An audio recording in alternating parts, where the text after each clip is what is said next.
या विधानसभेमध्ये खरं वास्तविक पंचवार्षिकमध्ये जे आघाडीचं सरकार होतं, कोरोना काळात अतिशय सुंदर नियोजन त्यांनी केलं.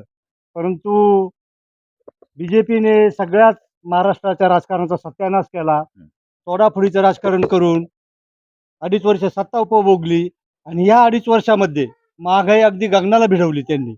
आणि आमचा परिसर म्हणाल तर यावर्षी पाणी आणलंय, श्रेय ते घ्यायला निघतायत.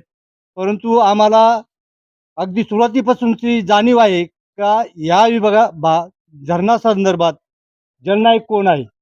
त्यांनी किती ओरडून सांगितलं तर खरे जलनायक बाळासाहेब थोरात हेच या निमगाव टेंभी आणि शिरापूर परिसरामध्ये तुम्हाला बघावयास मिळतील.